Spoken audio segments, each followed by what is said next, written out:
Hello everybody, today I am going to show you the process of making your very own Kumiko lamp. And before anybody asks, no, the hand injury wasn't during my time in the shop, it was an animal bite. So what you want to do to properly cut small pieces, first of all, it's very important to have a zero clearance insert and also the proper push stick. Now this is something that I made myself.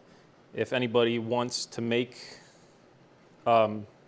this push stick just like this, I will include drawings down below in the description where you can download this design for free from my website. You can print it out on a single piece of 8.5 by 11 paper. What I do is I use a little spray adhesive, spray it on a piece of plywood, cut it out, and then I just sand it off. And I use a quarter inch round over just to ease all the edges and make it a little more comfortable to hold.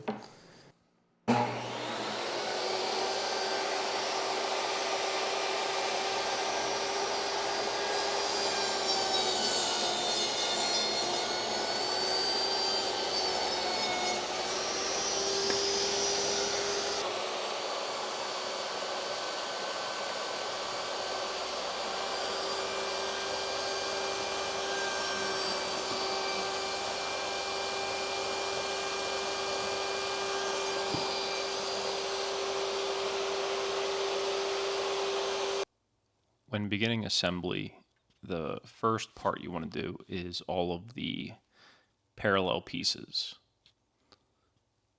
the verticals and the horizontals. They are half lapped into each other, and then all the other pieces are pressure fit in with the angles cut on both ends.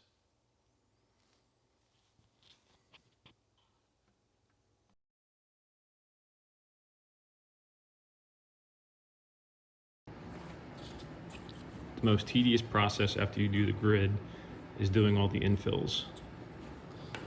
And for making the infills, I have two Kumiko jigs. This is a 45 and a 90 in case I need to square any edges up. And this is a 22.5 and a 67.5. These pieces are 45s.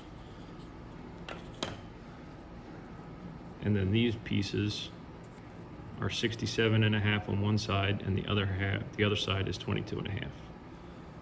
And then for the very small pieces, these are both 45 chamfers on both sides.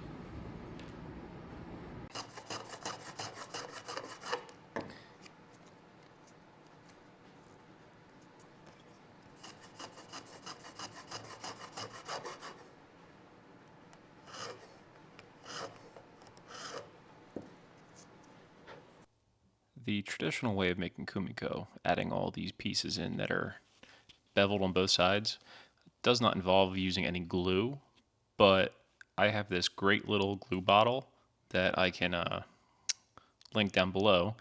It just puts one single drop of glue in each corner very precisely, and it just gives it a little bit of added strength to prevent anything from moving or splitting. This pattern that you see me assembling here is a very traditional Kumiko pattern called Asanoha. I don't know if I'm pronouncing that correctly, but it's a pattern that represents hemp leaves and has a strong meaning for strength and beauty, and is also well known as a representation of strong growth.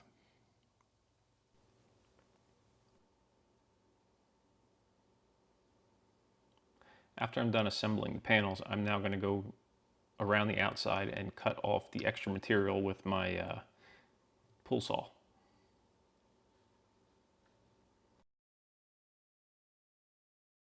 Go ahead and just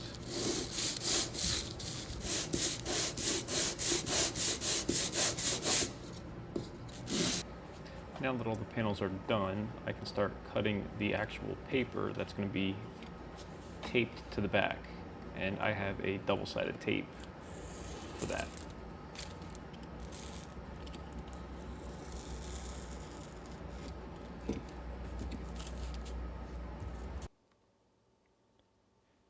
To adhere the paper to the panel, I'm using this 1/4 inch double-sided tape.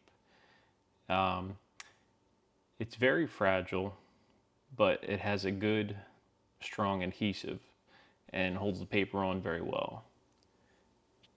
The adhesive only needs to be applied to the outside perimeter, but you have to make sure that when you apply the paper that you actually pull it tight. So you start from one side and then work your way around to make sure you don't get any wrinkles. Now that you have it all peeled, you want to keep this tight. So stick one side and then pull it.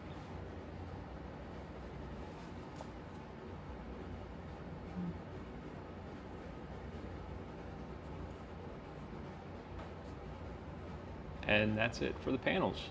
Once you stick the paper on, just take a razor blade around the perimeter and cut it flush. Now we're going to be moving on to frames. And the frames for these are solid walnut. And here I am finishing up the cuts on the ends after I have done. The frame assembly begins with 2 rings on the top and the bottom with the half lap joints. And then one by one I assemble each one of these corner posts onto the frames. And you have to be very gentle because that little tiny piece of wood holding it all together is pretty fragile. And once the frame is done, then I can start inserting all of my actual Kumiko panels. When I'm installing these panels, I'm only putting a very small dot of glue on a few locations around the perimeter. These panels are a very tight pressure fit, and that's pretty much all that is holding it in place. They can be removed if needed, but the couple dots of glue kind of help hold it in place semi-permanently.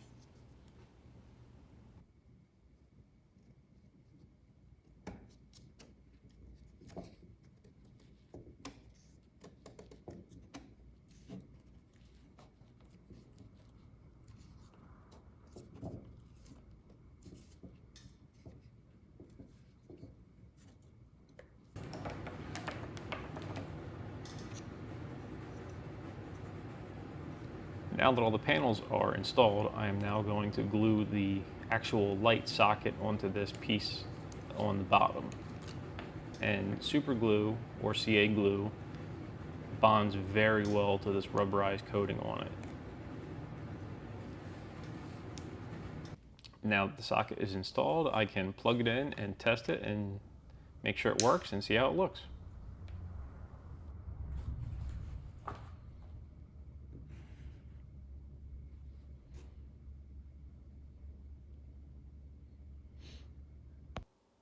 Along with the Kumiko lamp that you saw me make, I also made this other one, which is much taller. This one is just over 3 feet tall, and the pattern that you see me assembling is just an original pattern that I came up with for the taller design. It's a classic and modern look. Here's a good angle to see how this little support that's on the bottom actually supports and holds the actual socket and light bulb in place.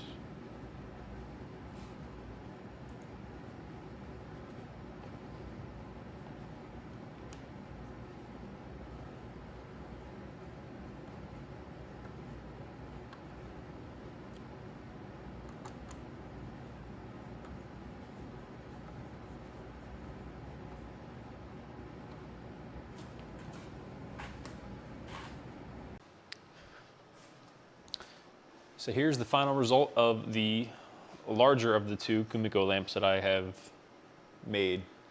And I didn't really show me assembling this frame, but the frame is identical to the smaller one, just the lengths are a little different. So yeah. If you guys made it to the end of the video, thanks for watching, and I hope you guys enjoyed the process of me building these Kumiko lamps. And stay tuned and check out my shop, because these might be available in my shop soon if people are interested. So If you liked it, please like and subscribe, and stay tuned for more content like this. Thanks.